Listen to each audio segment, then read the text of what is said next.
First হ্যাঁ, এই যে আপনারা দুজন আমাদের মুর্শিদাবাদে এসেছেন কি দেখতে? আপনারা দুজনে এসেছেন মুর্শিদাবাদে বাংলা, বিহার, উড়িষ্যার শেষ স্বাধীন নবাব সিরাজউদ্দৌলা হাজারদুয়ারি নামে একটা প্রাসাদ নির্মাণ হচ্ছে, সেটা দেখতে এসেছেন। অবশেষে আজকে দুজন আসলেন দেখতে হলুদ বাড়িটার নাম হচ্ছে হাজারদুয়ারি। এই যে হলুদ বাড়িটা হাজারদুয়ারি যেটা দেখছেন, এই হাজারদুয়ারি নামে হাজারদুয়ারি, এই হাজারদুয়ারিটা সিরাজের নয়। এই হাজারদুয়ারি সিরাজউদ্দৌলা মারা যাওয়ার ৭২ বছর পরে হাজারদুয়ারি তৈরি হয়েছে। প্রশ্ন হলো, সিরাজউদ্দৌলা মারা যাবার ৭২ বছর পর হাজারদুয়ারি তৈরি, তাহলে এটা কোন নবাবে? এবার আপনারা শুনলে সবাই অবাক হবেন। এই যে নবাব, ইনি হচ্ছেন মির্জাফরের পঞ্চম বংশধর, এনার নাম হচ্ছে নাজিম হুমায়ুন জা। এই হুমায়ুন ইংরেজদের আন্ডারে পাপেট পুতুল নবাব। এটা পুতুল নবাবের কোর্ট, কোনো নবাবের এটা রেসিডেন্স বা থাকার জায়গা নয়, এটা ইংরেজদের কোর্ট। তাহলে এটা কোর্ট তৎকালীন 1829 থেকে 1881, 52 বছর এই বাড়িটা ছিল বাংলা, বিহার, উড়িষ্যা তিনটে রাজ্যের হাইকোর্ট। এটা এখানে তিনটে স্টেটের বিচার হতো। এখানে লেখা আছে বাই ব্রিটিশ রয়্যাল কোর্ট, এখানে লেখাই আছে। তাহলে এটা কোর্ট, এই কোর্টে তিনটে রাজ্যের লোক আসতো বিচার। তাহলে এটা কোর্ট, হাজারদুয়ারির নাম কেন? এটা তো কোর্ট, তাহলে হাজার নাম হলো কেন? কেন আপনারা দুজনেই দিয়েছেন, আপনাদের দেওয়া। কেননা এই হলুদ বাড়িটার টোটাল 12 বিঘে ঘরের ভেতরে যখন দুজনেই ঘুরবেন নিচে থেকে উপর পর্যন্ত, তখন এই বাড়িটার মধ্যে 1000টা দরজা আছে, দুয়ার আছে। 1000টা দরজার মধ্যে 900 দরজা পাবেন আসল কাঠের, 100 দরজা পাবেন নকল চুন সুরকি। 900 আর 100 সর্বমোট 1000 হলো। এই 1000টা দুয়ারের জন্য আপনারা দুজন কিছু না পেয়ে হাজার দুয়ার বলে নামকরণ করে দিলেন। হাজার দুয়ারি, 1000টা দুয়ারের জন্য। মনে রাখবেন, হাজারদুয়ারির আসল নাম হচ্ছে বড় কুঠি। এই বড় কুঠিতে সেই সময় উচ্চ পদস্থ ইংরেজ কর্মচারী আসতো, থাকতো, অফিসিয়াল কাজকর্ম করতো এবং আনন্দ ফুর্তি করতো। তা আনন্দ উল্লাসের একটা বড় কুঠি, কুঠি মানে বাড়ি, ইংরেজরা বিচার করতো। এই যে নবাব হুমায়ুনের কথা বললাম, ওনার আসল বাড়ি এখান থেকে 5 কিলোমিটার দূর, হুমায়ুন মন্দির। ওখানে নবাব থাকতেন। এই কোর্টে যখন বিচার হতো, ক্লাইভ এখানে নিয়ে এসে বেন্টিং নিয়ে এসে নবাবকে বসিয়ে ডিসিশন নিতেন। বেন্টিং নাম হতো হুমায়ুনের। এটা ব্রিটিশদের কোর্ট, সিরাজের নয়। তাহলে পরে আমি বলবো 1000টা দুয়ার কেন। এবার এই দিকে যাবো, আমি আপনাকে পুরোটাই বলবো। এবার দেখুন, মাঠে একটা ঘড়ি দেখতে পাচ্ছি আমরা। আমরা সচরাচর ঘড়িটা ব্যবহার করি কেন? সময় দেখার জন্য। তো এই ঘড়িটা কোর্টে এরা পাপেট নবাব যখন বিচারে আসতেন, তৎকালীন সময় দেখার জন্য এখানে কোনো ঘড়ি ছিল না। এই ঘড়িটা 1847 সালে চাবি দিতে হতো, দম দিতে হতো, ঘন্টার মতন ঢং ঢং করে বাজতো। ফেরাদুনজা লন্ডন থেকে নিয়ে এসে ঘড়িটাকে লাগিয়ে দিলেন। ফেরাদুনজা মির্জাফরের 6 নম্বর বংশধর। বাবা হচ্ছে হুমায়ুন 5 নম্বর, ছেলে হচ্ছে ফেরাদুন 6 নম্বর। পিতা পুত্র তৈরি দুটো। তো ফেরাদুন, এখানে একটা বেজে গেল। তো ফেরাদুনজা 1847 সালে যখন তৈরি করালেন, 1847 থেকে 1971 পর্যন্ত ঘড়িটা চলেছিল। 1971 থেকে 2025 পর্যন্ত ঘড়িটা বন্ধ ছিল, চলতো না, কারণ পার্টস নষ্ট হয়ে গেছিল। আবার রিসেন্ট মাস 2-2.5 হলো আমাদের এখানকার অফিসার, উনি আবার ঘড়িটাকে পুনরায় চালু করে দিয়েছেন। তাই বন্ধ ছিল, এখন নবাবের ঘড়ি চলমান ঘড়ি। দেখুন এখন চলছে, জাস্ট একটা টাইম, একটা বাজছে। এই যে ভাষাটা লেখাতে ঘড়িতে হরফটা, এটাকে রোমান ভাষা বলা হয়। তো এই ঘড়িটা তৎকালীন ঘন্টা হিসেবে ব্যবহার হতো। এবার আমরা আসবো এইখানে। এবার সামনে যে সাদা যে বড় বাড়ি, আপনাদের দুজনকে যদি আমি জিজ্ঞাসা করি আমাদের বাংলার মধ্যে সবচেয়ে বাড়ি কোথায় বড় বলুন, আপনি কি বলবেন? বাংলার মধ্যে সবচেয়ে বড় বাড়ি কোথায় দেখেছেন বলুন? এক বলবেন হুগলির ইমামবাড়ি বলবেন, লখনৌর ইমামবাড়ি বলবেন, এখানে আসুন, আর মুর্শিদাবাদের ইমামবাড়ি। এই যে ইমামবাড়িটা, এটা পুরোটা এ মাথা থেকে ও মাথা চতুর্দিকে স্কোয়ার 207 মিটার। এত বড় বাড়ি কোথাও নেই। এই যে 207 মিটার ইমামবাড়িটা, দেখবেন মুসলিমদের একটা মাস আসে যেটা খুব শোকের মাস, যেটার নাম হচ্ছে মহরম। মহরম কথা শোক। এই মহরম মাসে চাঁদ ওঠে 1 তারিখ থেকে 9 তারিখ। হিন্দু, খ্রিস্টান, বৌদ্ধ, এক কথায় জাতি, ধর্ম, বর্ণ নির্বিশেষে প্রত্যেকে ওই নদিন ইমামবাড়ি প্রবেশদ্বারটা খোলা থাকবে। শুধু মহরমের 9 দিন, বাকি দিন পাবেন না। আমরা পাবো না, আপনারাও পাবেন না। এই যে 9 দিন খুলে দেয়, এর ভেতরে কি আছে? এর ভেতরে আছে কোষ্টি পাথর উপরে রেপ্লিকা ইমাম হাসান এবং ইমাম হুসেন, ওনাদের হাতের পায়ের অনুকরণের ছাপ। এবার আপনাকে বলি, ইমাম হাসান এবং ইমাম হুসেন ওনারা কারবালার প্রান্তরে তো শহীদ হয়েছিলেন। তো শহীদকে কেন্দ্রগত শোকটা পালন হয়েছিল, সেটা হচ্ছে শোক অর্থাৎ দুঃখ প্রকাশ। একদিকে মেয়েরা থাকবে, একদিকে ছেলেরা রাখবে। ওই মহরমের চাঁদের 1 তারিখ থেকে 9 তারিখ যদি আল্লাহ আপনাকে বাঁচিয়ে রাখে, সামনে মহরম মাসে যেদিন চাঁদ উঠবে 1 তারিখ থেকে 9 তারিখের মধ্যে ওনাদেরকে নিয়ে আসবেন। একদিকে মেয়েরা থাকবে, একদিকে ছেলেরা, কোনো পয়সা লাগবে না। এটাকে বলা হয় মুসাফির খানা, অতিথিশালা। তো এই 28 বিঘে জমির এই বাড়িটাকে 3টে পার্টে ভাগ করা হয়েছে। এক, মুসাফির খানা, বাইরে থেকে যারা গেস্ট আসবে তারা থাকবে। 2 নম্বর হচ্ছে এটা ধর্মীয় স্থান, ধর্ম পালনের জায়গা। 3 নম্বর হচ্ছে নঙ্গরখানা, যারা গেস্ট আসতো নঙ্গরখানায় রান্না বান্না করে তাদেরকে খেতে দিত। খাবারটা কিন্তু সব জাতির মানুষের যে একটাই খাবার তৈরি হতো, সেটা নিরামিষ খাবার, খিচুড়ি। তাহলে খিচুড়ি প্রত্যেকটা জাতির মানুষ খাবে। আর এই যে 9 দিন আপনি আসবেন, আপনার ওয়াইফ আসবে, মা আসবে, বোন আসবে, সকলেই আসবে। তারা তো হাজার নিজের হলেও একসঙ্গে তো থাকতে পারবেন না, তাই মেয়েদেরকে আলাদা থাকতে দিত, ছেলেদের আলাদা। তাই এটা গেস্ট হাউস, মুসাফিরখানা। এই ইমাম বাড়িটা ফেরাদুন যা 7 মাসে 1847-এ যখন তৈরি করেছিলেন, 6 লক্ষ মুদ্রা ব্যয়টা নির্মাণ হয়েছিল। তাহলে ইমাম বাড়িটা তৈরি হয়েছে 1847, হাজারদুয়ারি 1829। তাহলে পিতা পুত্র তৈরি। এবার আমি যে কথাটা বললাম আদৌ কি সত্য বলেছি আপনাকে? বলেছি কি? আমি বলিনি, আদৌ সত্য বলিনি। এতক্ষণ যা বললাম এটা রেকর্ডেড, এইগুলো লোক মাধ্যমে শোনার। অরিজিনালটা এবার আসি। এই যে 28 বিঘে জমির পরে যে ইমাম বাড়িটা, এত বড় ইমাম বাড়ি ছিল না। যেটা 7 বিঘে জমির পরে ছিল চন্দন কাঠের ইমাম বাড়ি, যেটা 1756 সালে সিরাজউদ্দৌলার। তাহলে 1756 সালে চন্দন কাঠের ইমাম বাড়ি 7 বিঘের পরে সিরাজের বাড়িটা কি হলো? আছে? আসলটা সিরাজের নেই। তাহলে সিরাজের যে চন্দন কাঠের ইমাম বাড়ি কি হলো? 1756 টু 1847 অক্ষত অবস্থায় ঠিকঠাক ছিল। এই যে ফেরাদুন যার নাম উল্লেখ করছি, ইনি 1847 সালে মহরম মাসে বিশাল বড় এখানে একটা মেলা বসেছিলেন। এই মেলা চলাকালীন হঠাৎ করে সিরাজের তৈরি করা চন্দন কাঠের ইমাম বাড়িতে একটা আগুনের কুণ্ডুলি পড়ে, তাতে সিরাজের বাড়িটা 3 অংশ পুড়ে যায়, থাকে 1 অংশ। এই 1 অংশ ফেরাদুনদা রেখে কি করবেন? আবার ওটাকে ভেঙে আবার 1847 সালে 28 বিঘে জমির পরে চুন সুরকি দিয়ে পুনর্নির্মাণ করে উনিও নাম দিলেন ইমামবাড়া। তাহলে সিরাজের ইমামবাড়াটা কি হলো? 1756, সেটা পুড়ে গেছে, এটা 1847-এর। তাহলে সিরাজের এখানে বলতে কিছু নেই, যা দেখছি মির্জাফর তার জেনারেশন। এবার আপনার এই যে কালো যে কামানটা, এই কামানটার নাম বাচ্চাওয়ালি বা বাচ্চা বলি। এই কামানটাকে বাচ্চা বলি বলার কারণ, এই যে হাজারদুয়ারি যিনি তৈরি করেছিলেন, ইনি হচ্ছেন পরাধীন পাপেট। এনার নাম হচ্ছে হুমায়ুন যা, ইংরেজদের আন্ডারে। তো হুমায়ুন যা এই কামানটা সামনে মসজিদের পিছন দিয়ে যে নদীটা যাচ্ছে, নাম খুব কমন, ভাগীরথী, গঙ্গা।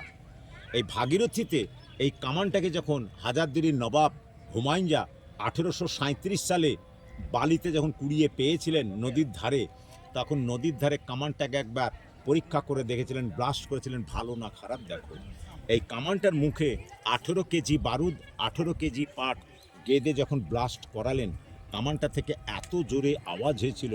সেই সময় 1 থেকে 1.5 কিলোমিটার রেঞ্জের মধ্যে যারা মা বোনেরা প্রেগনেন্ট অন্তঃসত্ত্বা ছিলেন, এই কামানের আওয়াজে ওই সমস্ত প্রেগনেন্ট মা বোনেদের বাচ্চা ডিসচার্জ হয়েছে বা বাচ্চা আওয়াজে প্রসব হয়ে মারা যায়। আর যারা কাছে ছিল তারা সঙ্গে সঙ্গে স্পট ডেথ, নাক মুখ দিয়ে রক্ত খেয়ে মারা যায়। এই মা বোনেদের বাচ্চা মারা যাওয়ার কারণে নবাব কামানটাকে চিরদিনের জন্য সিল করে দুঃখের সহিত নাম দিলেন বাচ্চা বলি। কামানে যে বলিকে মারা গেল। আপনার কাছে আমার একটা প্রশ্ন, এই যে কামানটা বাচ্চা হয়ে বাচ্চা মা বোনেদের মারা গেল, আদার্স যারা ছিল তারা মারা গেল, তাহলে আপনি আমি সবাই বললাম নবাব কেন মারা গেলেন না? প্রশ্নটা এখানেই আমার। আপনি আমি সবাই বললাম নবাব কেন মারা গেল না? কারণ একটাই, এই হুমায়ুনের আসল বাড়িতে এটা নয়, এখান থেকে 5 কিলোমিটার দূর হুমায়ুন মঞ্জিল, ওখানে উনি আছেন, ঘটছেন 1.5 কিলোমিটারের মধ্যে। যখন খবর কাছে গেল ওনার কাছে, তখন উঠে টানা গাড়িতে করে এলেন, কামানটাকে বললো সিল করে দাও, আর নেক্সট যাতে কেউ না চালায়। তাই দুঃখের সহিত নাম দিলেন বাচ্চা বলি। কামানে যে বলি হয়ে মারা গেল। তবে সরকার থেকে কামানটাকে একবারই ওজন করে দেখা হয়েছিল, ওজনটা কত? এর ওজন 16,880 পাউন্ড, অর্থাৎ 160 মণ, 6 টন বা 6,000 কেজির ঊর্ধ্বে। তাই এটা বাচ্চা বলি কামান। তবে আপনাকে 6,000 কেজি যখন দেবো, নিয়ে যাবেন? দেবো আপনাকে, শিওর নেবেন আপনি। তবে মানে শক্তিতে নয়, বুদ্ধিতে নেবেন। আপনাকে শক্তিতে দিলে তো পারবেন না, তাহলে বুদ্ধিতে নেবেন। এই যে বুদ্ধিতে আমার কথাগুলো রেকর্ডিং করছেন, এখানে ছবি করে নিন, মোবাইলে নিয়ে নিন, আরাম করে নিয়ে যান। তাহলে ছবিতে বা মোবাইলে যাবে, কাঁধে যাবে না। এবার যাব সিরাজের যে মক্কা মদিনার মাটি, জাস্ট মুসলিমরা মক্কায় হজ করতে তার স্থান নিদর্শন মক্কার মাটি ছিল, সিরাজের দাদু এনে তৈরি করিয়েছিলেন। আসুন।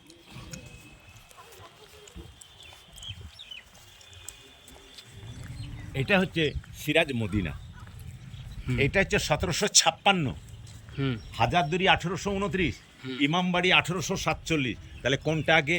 1756 এটা। তাহলে সিরাজ যখন এটা তৈরি করেছিলেন 1756-তে, হাজারদুয়ারি ইমামবাড়ি ছিল না, অথবা আমাদের ভুল ধারণায় দুটো কোনোটাই ছিল না। এবার আপনি জুতোটা খুলুন, জুতোটা খুলে ঘরের ভেতরে ডান দিক দিয়ে ঘুরে আসুন, এখানে মক্কা মদিনার মাটি আছে।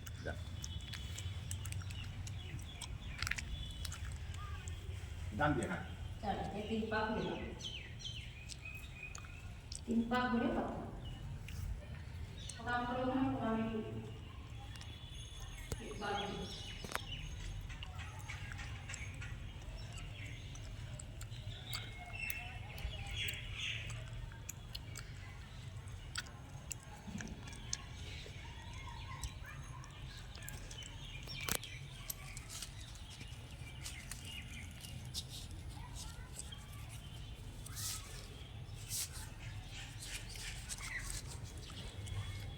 Punang kalau, lalu kamu mana punang?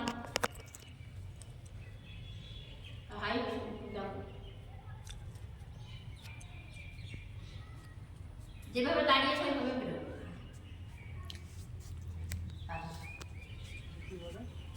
এটা মক্কার মাটি আছে, অন্য আদার্স কিছু নেই। যেতে পারো? হ্যাঁ, যেতে পারেন। কারণ এবার আপনাদের সেটাই বলবো, কারণ মুসলিমদের কাছে সবচেয়ে পবিত্র সিরাজের যে বংশ পরিচয়, সিরাজের এটা নানার দেশ, এটা বাপের নয়, নানার হচ্ছে এটা, বাপের হচ্ছে বাংলাদেশ। তো সিরাজের যে নানা ছিল, যার নাম হচ্ছে আলীবর্দী খাঁ, আলীবর্দী। এই আলীবর্দীর কোনো সন্তান ছিল না, তার 3টে মেয়ে ছিল, ছেলে ছিল না। বড় মেয়ের নাম ঘাসিটি, মেজর নাম মোমেনা, ছোটোর নাম আমেনা। এই আমেনার সন্তান হচ্ছে সিরাজ। আর আলীবর্দীর যে বড় ভাই ছিল, মানে মোহাম্মদ হাদি, হ্যাঁ, তো এই যে হাদি, ওর আবার 3 ছেলে ছিল। বড় ছেলের নাম হচ্ছে নওয়াজেশ, মেজর নাম হচ্ছে সাইদ, ছোট নাম হচ্ছে জৈনুদ্দিন। তাহলে বড় ভাইয়ের 3টে ছেলে, ছোট ভাইয়ের 3টে মেয়ে। এই বড় ভাইয়ের 3 ছেলের সঙ্গে ছোট ভাইয়ের 3 বোনের বিয়ে হয়েছিল। তাহলে জৈনুদ্দিনের সঙ্গে বিয়ে হয়েছিল আমিনার, এই আমিনার সন্তান হচ্ছে সিরাজ। তো 1756 সালে কী হয়েছিল? সিরাজের জন্ম 1733 সালে 18ই এপ্রিল, আর সিরাজ মারা যাচ্ছেন 1757 সালে 2রা জুলাই। তাহলে 33 থেকে 56 ক বছর হচ্ছে? 23 বছর। আর 33 থেকে 57 24 বছর। তাহলে সিরাজ 23-এ নবাব হলেন, 24-এ মারা গেলেন। তাহলে আপনি এবার ঠিক করে উত্তর দেবেন, 23 থেকে 24 কতদিন হলো, কত বছর হলো? 1 বছর। 1 বছর, ঠিক তো? আপনার কথাটা 100% পারফেক্ট, ঠিক, ভুল নেই, কিন্তু ভুল কেন? সিরাজের এবার মাসে আসুন। আপনি 1 বছর বলেছেন, 11 মাস 8 দিন, তাহলে আপনি 22 দিন বেশি বললেন পারফেক্ট বলতে গেলে। তাহলে এই 22 দিনের জন্য আপনার ভুল, কিন্তু আপনি যেটা 1 বছর বলছেন কোনো ভুল নেই, এটা ঠিক। তাহলে সিরাজউদ্দৌলা 23 থেকে 24 1 বছর নবাবি করেছিলেন। কিন্তু সিরাজের সবচেয়ে প্রধান শত্রু কারা ছিল? সিরাজের প্রধান শত্রু ছিল তার বড় খালা ঘাসিটি, মির্জাফর, উমিচাঁদ, ইয়ার লতিফ, রাজবল্লভ, কৃষ্ণচন্দ্র, জগৎ শেঠ, নন্দকুমার, এরা সবাই কিন্তু সিরাজের বিরুদ্ধে। জগৎ শেঠ কোনো ব্যক্তি নন, রাজা না, ওনার এত ধন সম্পদ ছিল, তাই তাকে নবাব এবং ইংরেজরা জগতের শেঠ উপাধি দিয়েছিল। এত টাকা, জগতের শেঠ, তাই জগৎ শেঠ। ওর নাম হচ্ছে আপনার ফতেচাঁদ, আসল নাম হচ্ছে ফতেচাঁদ। ওকে সবাই জগৎ শেঠ নামে চেনে। আচ্ছা, আপনি জগৎ শেঠ বললে আমি বলবো, তোর এখানে জগৎ শেঠ কেউ নেই, কেন আছে যে ওখানে? না, ওনার ওটা পদবী জগৎ শেঠ, ওনার নামই হচ্ছে ফতেচাঁদ বললে আমি চিনবো, কিন্তু জগৎ শেঠ বলবেন চিনবো না। কিন্তু কথিত জগৎ শেঠ আমরা সবাই চিনি, একই বলে। তাহলে সিরাজউদ্দৌলা 1757 সালে 23শে জুন পলাশির যুদ্ধ হলো। এই পলাশির যুদ্ধে সিরাজউদ্দৌলার সৈন্য ছিল 50,000, ক্লাইভের হচ্ছে 5,000, তাহলে 50 বেশি না 5 বেশি 50, লর্ড তাহলে ক্লাইভ 50,000 সৈন্য থাকার সত্ত্বেও ক্লাইভের কাছে সিরাজ পরাজিত হলেন কেন? পরাজিত শত্রু থাকার জন্য। পরাজিত হওয়ার একটাই কারণ, পলাশির যুদ্ধে এই যে ক্লাইভ মির্জাফরকে প্রলোভন দেখিয়েছিল যে তুমি যদি নবাব হতে চাও তাহলে পলাশির ময়দানে যখন যুদ্ধ হবে তুমি যুদ্ধে লড়াই করবে না, তুমি দাঁড়িয়ে থাকবে। যখন উনি সিংহাসনের প্রলোভন পড়ে 40,000 সৈন্য নিয়ে আমবাগানে দাঁড়িয়ে লড়াই করলেন না, 40,000 মধ্যে 50,000 মধ্যে 10,000 সৈন্য নিয়ে মীরমদন আর মোহনলাল তারা ইংরেজদের সঙ্গে প্রাণপণে লড়াই করছেন। ইতিমধ্যে আকাশের বৃষ্টি, এই বৃষ্টিতে যুদ্ধ ভেস্তে যায়। সৈন্য সামন্ত কোন দিকে যাবে কি করবে সব মানে দিকহারা হয়ে গেল। এই বৃষ্টির টাইমে ইংরেজরা নিজের নিজের বারুদ ঢেকে নিয়েছিল, নবাব বাহিনী সেই টাইমটা পায়নি। যখন যুদ্ধ বৃষ্টি থেমে গেল, আবার যখন যুদ্ধ শুরু হলো, তখন মীরমদন ইংরেজ অর্থাৎ ক্লাইভকে লক্ষ্য করে যে কামানটা ব্লাস্ট করেছিলেন, দুর্ভাগ্য সেই কামানটা ব্যাক ফায়ার হয়েছিল, সামনে ফায়ার হয়নি, নিজের কামানে নিজেই মারা গেছিলেন। মীরমদন যখন মারা গেলেন সব কিছু শেষ। সিরাজউদ্দৌলা যখন দেখলেন যে পলাশিতে আমার সব কিছু শেষ, সবাই একে একে সব হেরে গেছে, এবার সিরাজ নিজে বাঁচার জন্য এই ভাগীরথী নদী দিয়ে গা ঢাকা দিয়ে চলে যাচ্ছিলেন পাটনা। কিন্তু দুর্ভাগ্য, এখান থেকে 5 কিলোমিটার 20 কিলোমিটার দূর, যেটার নাম হচ্ছে ভগবানগোলা। আপনার আরও কোনো গাইডের মুখে শুনবেন মতান্তরে দুটো কথা, কেউ বলবে মুর্শিদাবাদের ভগবানগোলা, কেউ বলবে বিহারের রাজমহল। দুটো কথা, আপনি দুটো কথাই যদি রেকর্ডিং করে রাজমহল অথবা ভগবানগোলা, কোনোটা ভুল হবে না। তা আমরা যেটা বলি ভগবানগোলা। এই ভগবানগোলায় যখন সিরাজউদ্দৌলা পালিয়ে গেলেন, ভোরবেলায় ছদ্মবেশে যখন নদীর তীরে নেমেছিলেন, উনি সব কিছু ত্যাগ করেছিলেন, পায়ে যে জুতো ছিল নাগরা জুতো, এটা ছাড়তে ভুলে গেছিলেন। এই জুতো দেখে তাকে ধরিয়ে দিয়েছিল এক ফকির, কার হাতে? মির্জাফরের ছেলে মিরনের হাতে। এই মিরন ছিলেন একজন শক্তিশালী। ইংরেজরা মিরনকে সিরাজকে খুব ভয় পেত, কারণ এরাই হচ্ছে ইংরেজদের কাঁটা। যে কোনো প্রকারে মিরনকে আর সিরাজকে সরাতে হবে। মির্জাফরের মাথায় হাত দিয়ে আগে সিরাজকে সরাবো, তারপর সিরাজকে সরিয়ে দিয়ে সিংহাসনে এবার মির্জাফরের ছেলে মিরনকে সরাবো। এই চক্রান্ত করে একে একে সব কিছু করেছিলেন। যখন পলাশির যুদ্ধে হেরে গেলেন সিরাজ, তখন এই জুতো দেখে যখন ধরিয়ে দিলেন, তখন এখান থেকে আপনার ওই 2 কিলোমিটার হবে, নাম হচ্ছে নেমো খারাম দেউড়ি। এই নেমো খারাম দেউড়িতে সিরাজকে বন্দি করে রাখা হলো, কারণ সিরাজের সাজা হবে মৃত্যু। কে মারবে? কেউ তো মারতে চায়নি। মোহাম্মদী বেগ উনি বলেছিলেন যে আমি সিরাজকে মারব।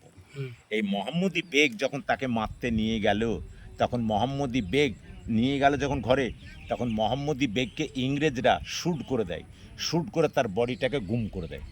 গুম করে সিরাজের দেহটাকে গুলি করে তারা বলে যে সিরাজকে মোহাম্মদী বেগ মেরে রাতারাতি পলাতক।